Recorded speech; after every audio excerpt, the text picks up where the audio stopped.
Bismillahirrahmanirrahim. Assalamualaikum warahmatullahi wabarakatuh. Saya Humaira Oktaryani dengan NIM 1920207074 dari kelas Biologi 3 angkatan 2019. Baiklah, di sini saya akan melakukan review jurnal atau analisis jurnal dengan mata kuliah Fisiologi Tumbuhan yang diampu oleh Bapak Amin Nur Rahman. Baiklah, langsung saja saya mereview jurnal Fisiologi Tumbuhannya.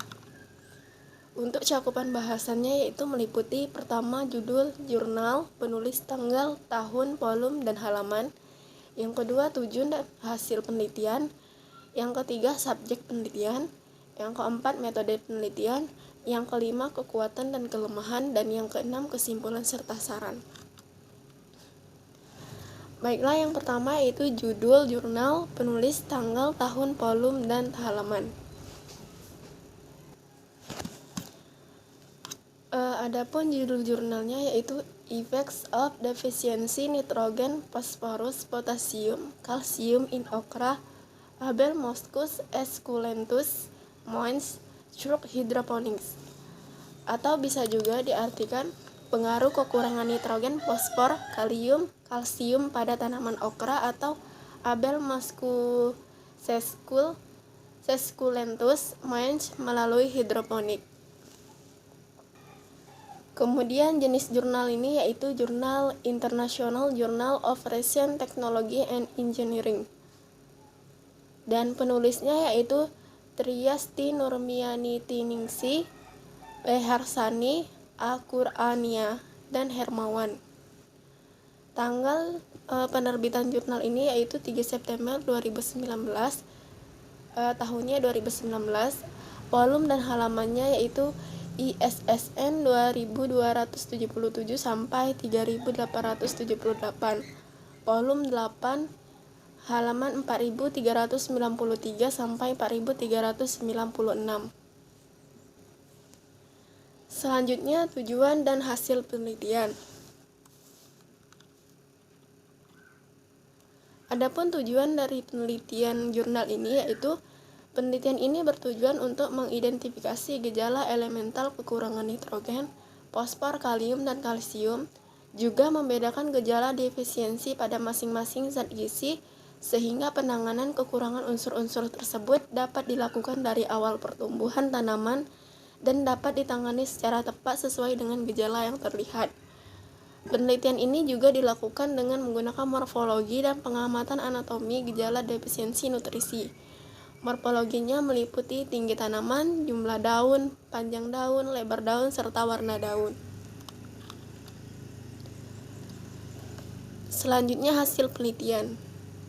Adapun hasil penelitiannya mencakup yang pertama tinggi tanaman. Pada tinggi tanaman, pada perlakuan kontrol menunjukkan hasil tertinggi.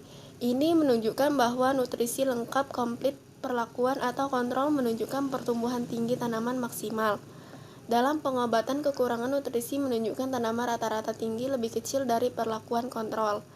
Pendapat yang menyatakan bahwa ketersediaan unsur hara akan mempengaruhi tanaman pertumbuhan dalam hal ini adalah tersedianya unsur hara yang dimiliki tanaman berkebutuhan selama pertumbuhan vegetatif dan juga generatif.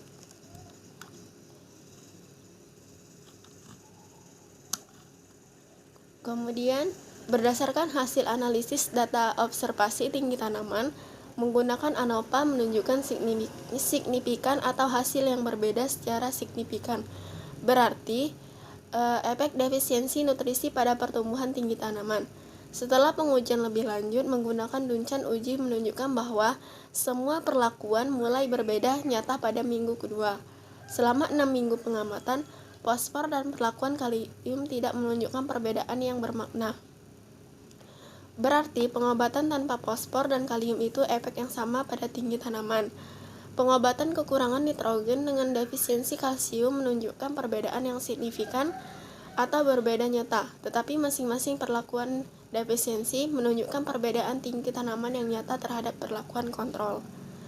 Fosfor memiliki fungsi merangsang pertumbuhan akar. Selain itu, fosfor juga berfungsi untuk pembentukan zat tertentu protein dan kalium memiliki fungsi yang hampir sama, yaitu membantu pembentukan protein dan karbohidrat. Kalium juga berperan dalam memperkuat tubuh tanaman sehingga daun, bunga, dan buah tidak mudah mati. Selanjutnya, berdasarkan jumlah daun. Berdasarkan pengamatan jumlah daun menunjukkan bahwa rata-rata jumlah daun tanaman okra selama 6 minggu terlihat pada kontrol jumlah rata-rata daun lebih besar dari perlakuan tanpa nitrogen, fosfor, kalium, dan kalsium. Selama pengamatan pada kontrol rata-rata total jumlah daun 4-7 helai. Dalam pengobatan tanpa nitrogen jumlah daun sebanyak 1-5 helai. Perlakuan fosfor dengan jumlah daun 1-4 helai. Pengobatan tanpa daun kalium sebesar 0-4 helai dan tanpa jumlah kalsium daun 0-6 helai. Jumlah helai pada daun defisiensi kurang dari kontrol. Ini mungkin banyak rusak pada daun seperti daun menguning dan layu sehingga daun menjadi rusak dan jatuh. Peningkatan pertumbuhan tanaman menyebabkan pertambahan jumlah daun sebagai laju pertumbuhan meningkat dengan bertambahnya umur tanaman. Kekurangan nitrogen dalam tanaman menyebabkan pertumbuhan terhambat. Trubus berhenti lebih cepat dan daun awal musim gugur. Kekurangan nitrogen tidak hanya menyebabkan pertumbuhan kecil tetapi juga menghambat inisiasi pembungaan pada tanaman buah-buahan. Kurangnya unsur nitrogen juga menyebabkan pertumbuhan lambat, kekuningan, pendek, daun tua, cepat menguning dan mati, lalu keguguran. Klorosil pada daun yang lebih tua memburuk biasanya pada daun muda. Kekurangan fosfor batang tanaman tipis, daun patah, klorosil, bentuk daun tidak menentu dan pertumbuhan tanaman kerdil. Tanaman yang kekurangan kalium menunjukkan gejala di bagian bawah daun menguning dan mati. Kekurangan kalium dapat menyebabkan lemahnya jaringan batang sehingga mudah rebah karena turgor tanaman berkurang.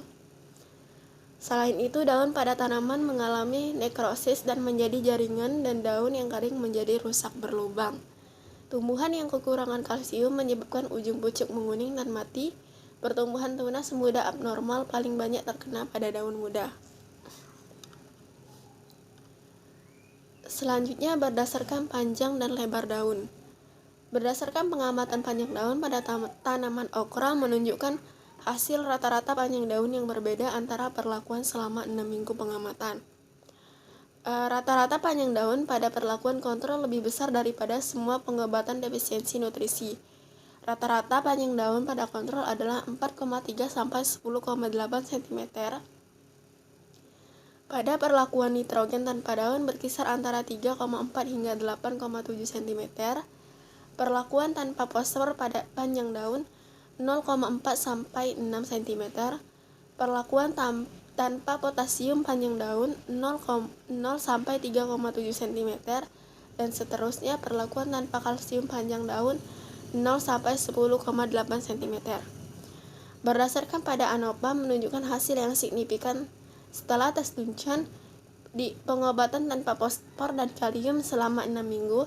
Pengamatan tidak menunjukkan perbedaan yang signifikan atau perlakuan memiliki efek yang sama pada panjang daun. Berdasarkan pengamatan pada lebar daun selama 6 minggu, kontrol memiliki lebar daun 4,6 sampai 16,4 cm. Perawatan tanpa nitrogen memiliki lebar daun 0 sampai 8 cm. Perawatan tanpa fosfor memiliki lebar daun 0 sampai 6,1 cm. Pengobatan tanpa kalium memiliki lebar daun 0 sampai 4,7 cm. Pengobatan tanpa kalsium ada daunnya lebar 0 sampai 14 cm. Pada perlakuan kontrol memiliki daun yang lebih besar lebar dibandingkan dengan perlakuan tanpa nitrogen, fosfor, kalium, dan kalsium. Ini dikarenakan efeknya ketersediaan hara pada perlakuan kontrol lebih memuaskan daripada kekurangan udara. Dalam pengobatan kalium, lebar daun lebih kecil dari kontrol. Perlakuan tanpa nitrogen, fosfor, serta kalsium. Selanjutnya, berdasarkan warna daun. Kondisi warna daun pada semua perlakuan menunjukkan warna daun dan sifat yang beragam. Warna daun pada tanaman yang kekurangan menunjukkan berbagai gejala kekurangan gizi. Secara lengkap pengobatan atau kontrol daun hijau tua dan segar akan dan ukuran daun lebih besar dari pengobatan defisiensi. Menurut tanaman yang memiliki kecukupan unsur hara ditandai dengan menjalankan aktivitas fotosintesis, sehingga daun akan terlihat lebih hijau. Perlakuan kekurangan nitrogen memiliki warna daun yang cenderung berwarna kekuning-kuningan dibandingkan dengan kontrol perawatan. Warna kuning pada perawatan tanpa atau kekurangan kalsium menunjukkan warna hijau kekuningan daun tua layu, ujung daun coklat seperti terbakar. Hal ini diduga karena pengaruh peran kalsium itu sendiri, di mana kalsium memiliki peran antara lain merangsang perkembangan akar dan daun.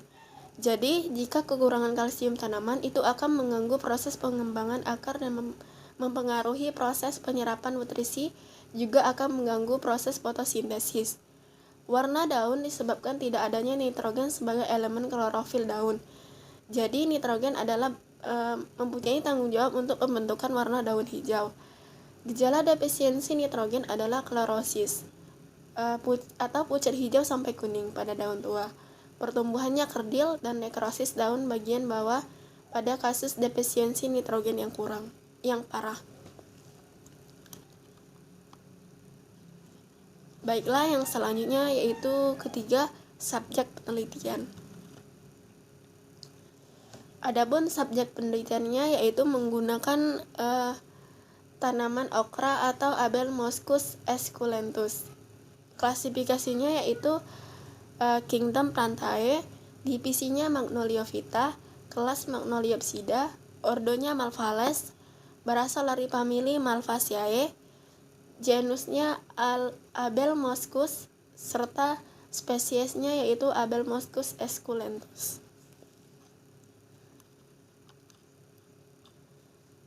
Yang keempat, metode penelitian. Metode penelitian ini menggunakan rancangan acak lengkap terdiri dari 5 perlakuan dan masing-masing perlakuan memiliki 5 ulangan. Terdiri dari nutrisi lengkap, bebas nitrogen, tidak ada larutan fosfor, tidak ada kalium, dan juga tidak ada kalsium.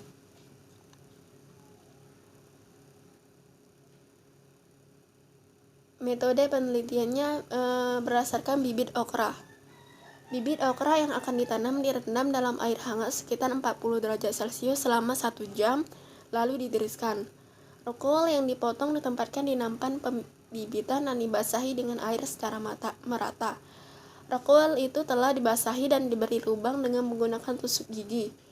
Biji okra yang akan disemai diletakkan di atas rokol dan ditekan ke sepertiga bagian rokol untuk biji mudah menyerap air.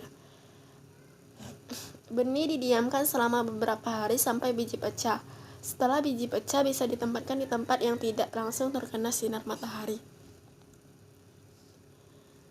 Kemudian pembuatan sistem hidroponik. Wadah yang telah diisi larutan sebanyak 4 liter air dan diaduk agar larutan tercampur rata.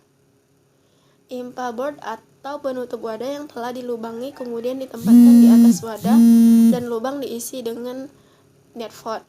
Selanjutnya selang aerator dimasukkan ke samping atau bagian tengah wadah nutrisi. Benih yang telah ditaburkan dan memiliki 3 daun dipindahkan bersama-sama dengan rockwool dan dimasukkan ke dalam netpot yang telah kain flanel kapak. Benih diposisikan agar tidak terendam oleh solusi pengobatan. Aerator pada sistem dapat digunakan untuk menguraikan pengendapan nutrisi serta menyediakan oksigen terlarut yang memadai. Selanjutnya, pengamatan dan pemeliharaan. Setiap wadah perawatan diperiksa untuk memastikan bahwa masing-masing pengobatan sesuai dan pH larutan adalah diperiksa untuk setiap wadah nutrisi pH yang sesuai untuk sistem hidroponik 5,8 sampai 6,3. Air ditambahkan ketika air dalam wadah nutrisi berkurang. Setelah 1 minggu, kondisi tanaman diperiksa. Observasi defisiensi nutrisi gejala yang muncul untuk diperiksa dan dicatat setiap minggu selama 4 minggu. Selanjutnya, parameter. Penelitian ini dilakukan dengan morfologi dan pengamatan anatomi gejala defisiensi nutrisi. Morfologinya meliputi tinggi tanaman, jumlah daun, panjang daun, lebar daun, serta warna daun. Analisis datanya dilakukan dengan menggunakan ANOVA pada uji 5%, pada uji tingkat 5%. Jika menunjukkan hasil yang signifikan, maka dilanjutkan dengan tes Duncan. Yang kelima yaitu kekuatan dan kelemahan penelitian. Adapun kekuatan dari penelitian ini, yang pertama menurut saya detailnya perhitungan dengan menggunakan tabel ANOVA. Yang kedua, dijelaskan semua secara mendetil dan juga mendalam. Dan masih banyak lagi kelebihannya. Adapun kelemahannya, yang pertama menurut saya karena tidak adanya gambar klasifikasi pada jurnal tersebut. Yang kedua, adanya beberapa kalimat yang sulit dimengerti dan susah untuk diterjemahkan. Yang keenam, kesimpulan dan saran. Adapun kesimpulannya yaitu terdapat perbedaan yang signifikan dalam perlakuan nitrogen, kekurangan fosfor, kalium, dan kalsium. Warna daun dalam tanaman yang kekurangan menunjukkan gejala yang beragam. Pengobatan tanpa nitrogen memiliki warna daun yang cenderung kekuningan. Pengobatan tanpa fosfor memiliki daun hijau kekuningan. Ujung daun coklat seperti terbakar dan ukuran daun lebih kecil atau kerdil. Dalam pengobatan tanpa potasium memiliki warna daun kekuningan, daun lebih bergelombang, beberapa daun kering dan mati. Pada perlakuan tanpa kalsium menunjukkan warna daun hijau kekuningan, daun tuahnya layu, ujung coklat daun seperti terbakar. Nitrogen, fosfor, kalium, dan potasium mempunyai efek defisiensi kalsium pada tinggi tanaman, jumlah daun, panjang, dan lebar daun. Adapun saran dari jurnal penelitian ini yaitu sarannya supaya dicantumkan gambar serta klasifikasi dari tanaman okra tersebut. Baiklah, mungkin itu saja review jurnal dari saya. Mohon maaf jika ada kekeliruan, kepada Allah saya mohon ampun. Terima kasih banyak. Ila liqa, wassalamualaikum warahmatullahi wabarakatuh.